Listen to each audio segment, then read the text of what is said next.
Assalamualaikum warahmatullahi wabarakatuh. Dan selamat berjumpa kembali seluruh pemirsa Education Talk dimanapun kalian berada. Senang sekali rasanya saya Anggi Azizah Mas kembali hadir bersama di podcast Universitas Bosowa kita kali ini. Dan kali ini bersama saya, kalau kemarin episode podcast kita sama dosen di Universitas Bosowa, kali ini yang duduk bersama adalah seorang alumni yang luar biasa. Nah, kali ini kita akan mengulik apa nih yang dibawa oleh alumni kita kali ini. Dan kebetulan alumni yang duduk bersama saya kali ini adalah senior saya juga di Teknik PWK, sarjana S1 di Teknik PWK, dan melanjutkan juga ya Kak program pasca sarjana atau magisternya di Universitas Bosowa PWK. Betul. Teman-teman, inilah dia Kak Aldi. Boleh silahkan Kak disapa dulu pemirsa. Oke, halo. Jadi Kak Aldi kemarin ya Kak di tahun 2020 telah menyelesaikan sarjana S1 Teknik Perencanaan Wilayah dan Kota. Betul. Dan langsung ya Kak melanjutkan untuk program magister.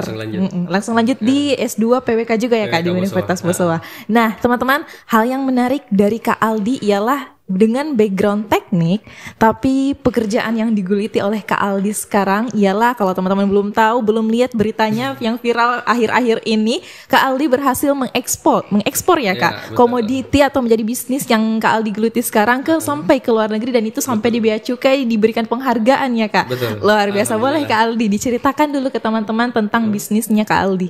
Oke, jadi untuk studi, saya sarjana strata 1 di Fakultas Teknik Universitas Bosowa, terus melanjutkan ke program pasca sarjana S2 di Universitas Bosowa juga. Terus hari ini saya lagi membangun bisnis perdagangan luar negeri atau ekspor. Nah, ini sebenarnya banyak juga yang mempertanyakan bahwa ada ketidaksesuaian atau tidak korelasi antara titel saya, disiplin ilmu saya dengan pekerjaan yang saya bangun hari ini. Nah, sebenarnya sebelumnya, sebelum sarjana sudah pernah ikut di perusahaan senior, perusahaan dosen untuk mengerjakan beberapa proyek konsultan planning. Tata ruang yang berkaitan memang dengan keilmuan ya Kak. Tapi memang sejak S1 saya mencoba untuk membangun jiwa entrepreneur. Jadi sambil kuliah, saya juga sambil jualan. Nah, dari pengalaman-pengalaman sebelumnya lah yang saya evaluasi sampai berani untuk masuk pada suatu bisnis internasional. Nah, saya mau bilang bahwa jangan kemudian karena kita bukan basic ekonomi, bukan basic bisnis, lalu kemudian kita terjebak pada ruang itu. Akhirnya kita tidak berani untuk mengeksplor apa yang menjadi potensi dalam diri kita. Itu yang saya sampaikan ke teman-teman. Jangan karena kita teknik, akhirnya bentuk pertanggungjawabannya kita harus mengerjakan suatu pekerjaan yang sesuai dengan disiplin ilmu kita. Sebenarnya tidak juga, karena jalan sukses itu berbeda-beda. Dan saya kemudian sedikit lagi mungkin masuk pada kesuksesan itu. Proses dalam berjuang, proses dalam merintis, ya tidak mudah. Banyak hal yang menjadi pengalaman, menjadi pembelajaran sampai pada hari ini. Dan sebenarnya hari ini banyak juga anak-anak milenial sebenarnya yang sudah menggeluti bisnis ini. Bidang tersebut sudah banyak, cuman mungkin kami yang terekspos. Akhirnya harapan kami ya ini bisa menjadi inspirasi supaya teman-teman ini membantu negara lah istilahnya. Saya selalu bilang bahwa menjadi pengusaha adalah jalan mulia. Kenapa? Lewat bisnis, lewat menjadi pengusaha itu kita membantu membuka lapangan kerja. Ya meskipun mungkin dari 1, 10, 100 sampai 1000, ya itu kan kita step by step, bertahap untuk bagaimana membantu. Karena di 2045 di masa emas Indonesia, kita akan menghadapi yang namanya bonus demografi. Nah, di situ dalam bonus demografi, ketidaksesuaian antara angka kerja, angka produktif masyarakat Indonesia dengan lapangan kerja yang tersedia. Nah, bentuk mitigasinya untuk mengantisipasi itu ya kita harus berpikir untuk bagaimana mengedepankan kemandirian. Tapi mau jadi PNS, mau jadi tidak salah juga. Betul. Itu kita masing-masing punya pilihan lah untuk masa depannya kita. Iya, betul sekali Kak. Itu memang yang akan kita kulik ke depannya selain dengan bisnis ekspor yang Kakak geluti sekarang, itu melihat pandangan orang-orang. Banyak memang Kak betul yang berkata, kok backgroundnya teknik, tapi malah menggeluti dunia bisnis dan lain sebagainya. Padahal sebenarnya kalau kita bilang justru luar biasa ya Kak, karena dengan background seperti itu bisa menggeluti hal lain juga. Betul. Jadi memang multitasking, entrepreneurship sesuai dengan moto atau visi Universitas Bosowa, kampus wirausaha. Betul. Dan ini jadi inspirasi juga bagi saya Kak, sama-sama berbackground teknik, tapi sukanya duduk di ruang podcast seperti ini, komunikasi dan lain sebagainya. Jadi tidak menutup kemungkinan juga mungkin untuk adik-adik yang lain ingin menggeluti hal lain, itu nyambi ya Kak, bisa sambil nyambi. Sampai hari ini, kemarin kita ada beberapa kelompok anak muda yang memang mau menggeluti bisnis ekspor ini. Ingin kita juga Kak. Ya kita berikan pendampingan. Kita memberikan mentoring sebisanya kita, semampunya kita. Kita tidak menutup dengan kesibukan yang ada. Kita tetap berusaha meluangkan waktu untuk membantu teman-teman yang lain, karena sebenarnya di bisnis ekspor ini tidak ada istilah kompetitor. Tidak ada persaingan. Tidak ada. Justru kami juga waktu memulai itu dibina oleh senior-senior eksportir.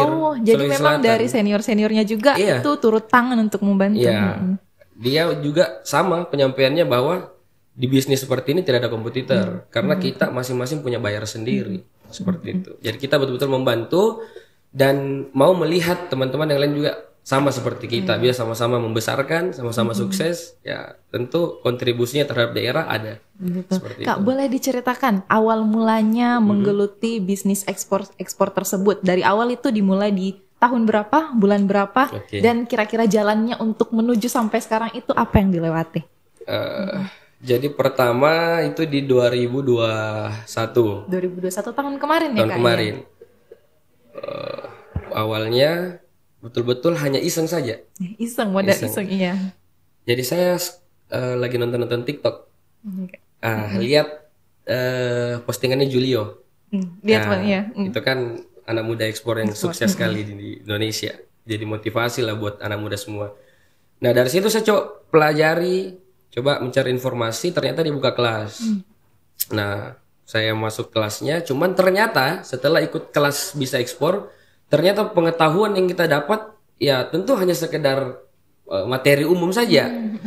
Tidak akan mampu untuk kita terjun ke dunia bisnis ini kalau hanya sekedar kelas itu. Nah, jadi saya dengan tim berinisiatif untuk lebih dalam mencari informasi ke Dinas Perdagangan, ke FTA. FTA ini bentukan Kementerian Perdagangan, Free Trade Agreement. Itu memang lembaga yang dibentuk khusus mementoring anak-anak muda atau siapapun yang mau menggeluti bisnis ekspor. Karena sekarang memang ekspor lagi menjadi atensi. Sulsel sendiri mendapat tugas, Kadis Perdagangan mendapat tugas dari Pak Gubernur untuk bagaimana melakukan percepatan ekspor. Karena ekspor ini setelah kita mendapati atau mengalami bencana pandemi kemarin, lewat ekspor inilah cara untuk membantu percepatan pemulihan ekonomi. Nah, kenapa? Dengan ekspor, akhirnya komoditi-komoditi masyarakat, komoditi petani, itu kemudian terjual. Seluruh pemilik armada, pengusaha armada, mobilnya jalan buruh kembali bekerja, dan beberapa sektor ekonomi kembali teraktivasi. Nah, itulah yang diharapkan. Nah, makanya itulah yang saya mengatakan kenapa menjadi pengusaha adalah suatu jalan yang mulia, karena itu banyak sektor yang bisa kita aktivasi kembali dalam proses pemulihan ekonomi ke depan. Yang tadinya pas pandemi semuanya mandek dan berhenti dihidupkan kembali melalui ekspor ini ya Kak. Betul. Nah, kemudian 1 tahun 10 bulan saya dengan tim mempelajari terus mendalami bisnis ini, barulah istilahnya pecah telur. Barulah berhasil untuk mengekspor salah satu komoditi ke luar negeri. Di bulan berapa itu Kak? Di bulan 9. Pertama kalinya di bulan 9. Nah, nanti di shipment ke 4 ini barulah terekspos. Baru terekspos. Dan memang barulah kita betul-betul mandiri di situ. Sebelumnya memang banyak tim yang membantu. Namun di shipment Hong Kong kemarin baru betul-betul kita mandiri secara tim. Berarti sudah 4 kali, 1, 2, 3, 4 sudah di tahun ini sudah 4 kali ya Kak. Berarti memang bisa dibilang sudah bukan awal lagi, masih awal tapi ini sudah lumayan ya Kak daripada yang pertama ternyata. Ternyata sudah ke 4 kali dan itu yang terekspos di Bea Cukai kemarin ya Kak. Alhamdulillah Bea Cukai juga memberikan penghargaan ke kami sebagai eksportir milenial Sulawesi Selatan. Ya, dari Bea Cukai pasti sangat mengapresiasi milenial-milenial seperti Kakak yang berhasil mengekspor dan juga betul-betul niatnya adalah untuk menjadi motivasi juga ya Kak bagi teman-teman yang lain. Kalau boleh tahu Kak untuk kelas-kelas itu yang mau join bebaskah atau harus punya syarat tertentu terlebih dahulu? Kalau untuk sekedar kelas bebas. Terus kalau untuk teman-teman yang berniat untuk masuk ke bisnis ini, saya mau sampaikan bahwa seluruh instansi yang ada di Sulawesi Selatan itu sangat terbuka lebar dan melakukan mentoring sampai kepada teknis. Dia akan menyampaikan, dia akan mendampingi. Cuman tentu ada hal-hal yang itu menjadi tugasnya kita. Misalnya bagaimana menghadirkan trust ke buyer, bagaimana mempresentasikan produk kita ke buyer, itu kembali ke timnya kita. Tetapi proses secara teoritis sampai kepada teknis kita akan didampingi. FTA sangat luar biasa mendampingi kami. Terus Dinas Perdagangan, Bea Cukai itu sangat luar biasa melakukan mentoring kepada kami. Jadi tidak ada alasan lagi untuk teman-teman tidak memulai. Kalau memang punya basic bisnis mau memulai, tidak ada alasan untuk tidak memulai. Persoalan modal nanti kita cerita. Yang pertama memulai dulu, cari informasi dulu. Paling tidak di setiap harinya ada progres yang kita laksanakan. Betul. Jadi memang itu ya Kak, dari tadi yang saya lihat juga gencar mencari informasi, mencari informasi. Betul. Tadi katanya sempat ke dinas-dinas terkait dan memang itu tidak bisa dilakukan kalau hanya berdiam diri. Betul. Memang harus gesit dan aktif untuk mencari informasi. Ada juga teman-teman yang hanya sekedar punya niatan tapi tidak ada action. Iya, tidak bergerak ya Kak. Berapa kali ngajak ngopi, bagaimana itu ekspor. Kita sudah jelaskan tapi ketika kita menanyakan kembali apa progres? Follow up-nya tidak ada. Jadi kita malas juga dampingi teman-teman yang seperti itu. Tapi ada juga kayak tadi malam itu sampai saya ditahan, tidak mau kasih pulang karena dia betul-betul menggali informasi dalam-dalamnya. Dan saya minta bahwa teman-teman silahkan lakukan progres setiap hari supaya untuk mencapai itu ada prosesnya, ada jalannya. Kalau kita hanya diam, tidak akan pernah bisa. Dan sebagai orang yang memberi informasi, ada rasa bangga tersendiri juga ya Kak, kalau misalnya yang diberikan informasi itu berhasil di jalannya sendiri. Kita sukses sama-sama kan, tidak ada masalah. Betul. Oh ya Kak, boleh juga sedikit diceritakan dengan background teknik, utamanya perencanaan wilayah dan kota, tata ruang dan lain sebagainya. Adakah korelasinya antara bisnis yang digeluti ini dari keilmuan-keilmuan yang Kakak dapatkan kemarin itu apa yang membantu di bisnis yang sekarang? Nah, sebenarnya kalau kita mau cari atau gali lebih dalam, ada korelasinya ilmuku sebenarnya yang diekspor. Saya mau sampaikan ke teman-teman. Ini yang penting disampaikan. Memang kalau secara umum, teknik dengan ekspor secara umum memang tidak ada. Tapi kalau kita mau lebih dalam, saya kan perencanaan wilayah kota. Di dalam perkuliahan, saya mempelajari yang namanya ekonomi wilayah. Nah, bisnis ekspor ini ada kaitannya dengan bagaimana menumbuhkan potensi ekonomi wilayah. Seperti itu. Nah, dari mata kuliah itulah saya coba untuk mengkorelasikan antara bisnis saya hari ini dengan apa yang saya dapatkan. Karena di ekonomi wilayah kita merencanakan bagaimana potensi-potensi wilayah yang ada di suatu daerah untuk menjadi suatu hal yang istilahnya menjadi pendapatan asli daerah. Seperti itu. Meningkatkan ekonomi itu kan ada strategi-strategi di mata kuliah ekonomi wilayah. Nah, dengan cara saya melakukan bisnis ekspor ini, tentu contoh salah satu komoditi yang saya ekspor kemarin itu dari wilayah Bone, Jeneponto, Luwu. Nah, artinya tugas-tugasnya planner ke depan untuk bagaimana mengatur fungsi ruang ke depan sehingga potensi-potensi alam ini bisa lebih maksimal. Itu kan kita yang mengatur regulasinya. Contoh wilayah pertaniannya untuk lebih tidak beralih fungsi menjadi permukiman karena ini menjadi salah satu pendapatan atau pusat pertumbuhan ekonomi untuk petani-petani seperti itu. Planner harus hadir. Nah, karena kan tantangan hari ini adalah pertarungan antara permukiman dengan pertanian. Dengan keterbatasan lahan hari ini, terus pembangunan juga yang kian pesat terbangun. Nah, ini yang harus dikendalikan oleh planner. Karena sebenarnya ketika kita mengatakan bahwa dengan melakukan suatu pembangunan menghidupkan ekonomi baru, tapi harus menjadi catatan penting, jangan membangun ekonomi baru dan mematikan ekonomi yang lain. Seperti itu. Contoh salah satu pembangunan misalnya membangun ekonomi salah satu pihak saja, tetapi di petani, di nelayan ekonominya dimatikan dan tidak diberikan solusi. Nah, itu menjadi tugasnya kita ke depan, planner-planner. Yang orang-orang tidak tahu ya Kak, yang hal itu yang tidak diketahui. Jadi dari podcast ini semoga bisa langsung tahu ya Kak, kalau ternyata ilmu yang digeluti atau keprofesian kemarin itu justru banyak membantu juga di bisnis seperti ini, di bisnis ekspor. Dan kalau perencanaan wilayah dan kota merencanakan, otomatis dalam merencanakan bisnis juga hal tersebut juga sudah sangat berhubungan ya Kak. Tata ruang kita diajarkan oleh seluruh dosen-dosen kita untuk melihat berbagai aspek, dan dari bisnis juga pasti seperti itu. Jadi untuk teman-teman yang berlatar belakang teknik dan berhasil mengekspor, memulai bisnis ekspor saja berhasil, bagaimana dengan teman-teman yang juga memang sudah menggeluti dunia bisnis dalam pendidikannya? Saya juga mau sampaikan bahwa memang dari dulu saya terinspirasi dengan founder kampus ini. Dengan menghadirkan perusahaan yang sebesar ini, menyerap tenaga angka kerja, dan itu menjadi salah satu motivasi saya. Dan visi misi teknik kan tidak hanya menjadi teknokrat, tapi teknopreneur. Nah, akhirnya sampai hari ini saya membuktikan visi misi itu, dan tidak salah kalau hari ini Boswa mengatakan bahwa kampus Universitas Boswa adalah jalan menuju sukses. Tidak salah, karena ya mungkin saya salah satu bukti representatif dari alumni yang bisa mencoba untuk mengambil jalan sukses itu.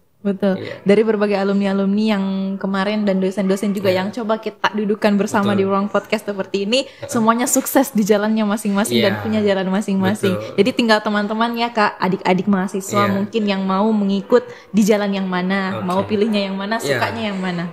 Masa depan ini pilihan. Betul. Kita mau pilih jalur yang mana, silahkan, dan silahkan pertanggungjawabkan masing-masing pilihannya kita. Betul sekali Kak. Oh, boleh Kak diberikan sedikit mungkin tips dan trik pribadi kalau dari Kakak sendiri yang Kakak lewati setelah melakukan atau memulai bisnis ekspor itu, pengalaman-pengalamannya, tips dan trik yang Kakak rasakan sendiri yang mungkin bisa membantu teman-teman kalau mereka juga mau menggeluti hal yang sama. Jadi sebelum masuk ke bisnis ekspor, sebelumnya saya sampaikan bahwa sudah beberapa bisnis yang saya lakukan. Ada yang gagal, ada yang berhasil. Nah, dari situ poin yang paling penting adalah disiplin dan komitmen. Itu yang paling penting untuk memulai. Nah, untuk ekspor sendiri, yang paling pertama adalah ketika kita betul-betul ingin berjalan bersama tim, clearkan tim Anda. Buat sebuah kesepakatan, satukan visi dan goal sekalian, sehingga bisa sama-sama bergandengan mencapai apa yang menjadi tujuan. Setelah itu, disiplin dengan waktu, tentunya komitmen dengan apa yang kalian ingin capai. Selanjutnya bagaimana melakukan akselerasi lah ke depan, mencari informasi, knowledge produk, mempelajari banyak, membaca informasi terkait produk apa yang ingin kita ekspor ke depan. Untuk lebih detailnya sebenarnya kita tidak menutup diri. Kita selalu welcome. Saya di sosmed banyak yang DM, banyak yang WA, minta waktu, saya bilang silahkan atur. Sebisa mungkin kami akan datang memberikan informasi sampai kepada hal-hal yang teknis. Jadi memang selain mencari tim atau teman-teman yang bisa bergabung bersama di tim untuk bekerja bersama menuju tujuannya, yang saya perhatikan juga dari setiap orang yang telah duduk di bangku itu, memang satu yang penting Kak, ulet ya Kak. Ulet mencari informasi, ulet bekerja, konsisten, komitmen, disiplin, dan lain sebagainya. Tapi misalnya Kak, menghadapi suatu hambatan, Misalnya suatu hal yang diinginkan itu atau suatu hal yang diharapkan terjadi tidak terjadi. Kalau dari Kak Aldi menanggapinya seperti apa? Kalau mendapati suatu masalah, ya memang kembali ke diri kita bagaimana memanage emosi, bagaimana lebih mengatur emosi dulu dan mencoba membangun perencanaan-perencanaan yang sebelumnya. Misalnya kita ada plan A, ada plan B. Ketika plan A-nya yang tidak tercapai, plan B-nya apa? Jadi memang sebelum kita jalan rencanakan dulu. Seperti itu. Jadi memang ilmu perencanaan wilayah kotanya masuk lagi di sini. Ya, betul. Jadi memang setelah menghadapi hambatan tidak langsung mungkin berputus asa atau emosi dan lain sebagainya. Mengontrol emosi pun juga menyiapkan backup plan ya, Kak. Ada salah satu pengusaha yang pernah saya temui dan dia bilang, Dinda sepakat tidak dengan istilah harus gagal dulu baru sukses? Saya bilang saya tidak sepakat. Tapi kalau jalannya kita harus gagal, ya apa boleh buat. Yang menjadi pegangan kita adalah ketika gagal jangan untuk berhenti, tapi bagaimana memulai kembali. Sama seperti yang saya lakukan hari ini. Sebenarnya kita sudah ada di ujung tanduk kemarin, sudah putus asa. Oh, hampir ya Kak, sudah banyak lah. Tapi ada satu teman yang namanya Tri Sutrisno, satu tim itu betul-betul menjadi orang yang memotivasi saya juga melihat ketekunannya. Akhirnya saya kembali untuk bagaimana ikut fokus dan membantu jalannya tim ini. Akhirnya sampai pada suatu hari kita berhasil untuk mengekspor salah satu komoditi dan kemarin yang shipment ke Hong Kong itu merupakan kontainer yang keempat. Yang keempat. Jadi hambatan atau bahkan hampir berdebat di tanduk di ujung tanduk tapi tidak langsung berhenti malah semakin termotivasi lagi. Kedepannya Kak, boleh sedikit mungkin di-spill kepada teman-teman. Kedepannya rencana untuk bisnis kali ini itu kedepannya harapannya Kakak untuk seperti apa? Apa rencana kedepannya Kak? Kalau rencana ke depan ya tentu pasti pengembangan bisnis. Tentu ke depan kita berharap hari ini mungkin kita hanya punya 3-5 karyawan. Kedepannya kita bermimpi untuk berharap dan insya Allah jadi kita akan memiliki lebih banyak lah karyawan, menyerap teman-teman yang ingin bekerja. Kemudian sudah bisa punya kantor sendiri. Sekarang kita masih sewa, gudang juga masih sewa.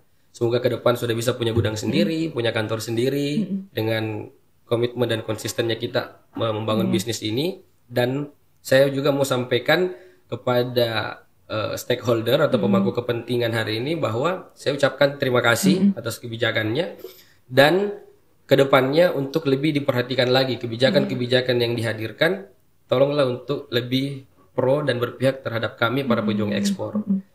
Nah, ada masalah sebenarnya untuk kita pejuang ekspor di Kota Makassar atau Sulawesi Selatan yang menggunakan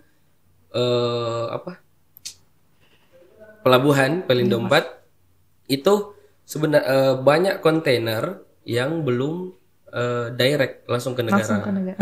Rata-rata transit Surabaya, Jakarta, baru ke negara tujuan. Nah itu kan menjadi kendala waktu tibanya barang. Waktu tiba. Dan itu juga biasa menjadi hal yang diprotes oleh buyer. Nah ada satu kontainer, perusahaan kontainer yang ada direct, cuman angkanya agak tinggi. Nah mungkin dari situ kementerian bisa mengatur seperti apa, kan ada tol laut sekarang. Nah mungkin dari perencanaan tol laut ini untuk bisa kontainer dari Pelabuhan Makassar bisa direct langsung ke negara tujuan, seperti itu. Baik, semoga harapannya semua segera tercapai ya Kak. Amin ya rabbal alamin. Terakhir Kak, mungkin sedikit pesan terkhusus mungkin untuk adik-adik mahasiswa yang juga menggeluti dunia teknik sekarang, ingin multitasking atau ingin jadi entrepreneur juga, ataupun teman-teman yang juga memang menggeluti bisnis ekspor sekarang. Boleh Kak disampaikan? Jadi untuk teman-teman yang ada di Fakultas Teknik dan secara umum di Universitas Bosowa, silahkan teman-teman untuk memilih jalannya. Mau jadi teknokrat, mau jadi arsitektur, mau jadi planner, silahkan. Tetapi jangan kemudian teman-teman ketika sudah mengetahui potensi dalam diri, sudah tidak mampu untuk di jalan itu, jangan kemudian terjebak jangan terjebak hanya persoalan ketidaksesuaian, ketidakselarasan antara disiplin ilmu dengan apa yang kita mau lakukan. Silahkan out of the box, cari jalan lain. Banyak jalan. Prinsip dulu kan, pepatah dulu, banyak jalan menuju Roma. Banyak jalan. Banyak jalan menuju sukses. Silahkan teman-teman mencoba, jangan pernah berhenti. Suatu saat pasti akan dipertemukan sesuai dengan apa yang kita minta pada saat kita beribadah. Seperti itu. Terima kasih banyak Kak Aldi atas waktu dan kesempatannya. Saya kayak dinasehati secara langsung karena merasa juga banyak yang bilang kok anak teknik seperti ini, kok anak teknik menggeluti hal seperti ini. Tapi justru disiplin ilmu kita itu banyak pegangannya untuk yang bisa kita bawa ke jalan yang mau kita tuju masing-masing ya Kak. Dan juga keren sekali karena baru-baru kita dapat berita kalau teknik PWK sarjana S1 itu program studinya meraih unggul lagi. Ya kemarin unggul lagi, kita unggul lagi sekarang mempertahankan. Jadi luar biasa dan lulusannya langsung ada di sini sekarang, alumninya memperlihatkan jalan menuju suksesnya sendiri.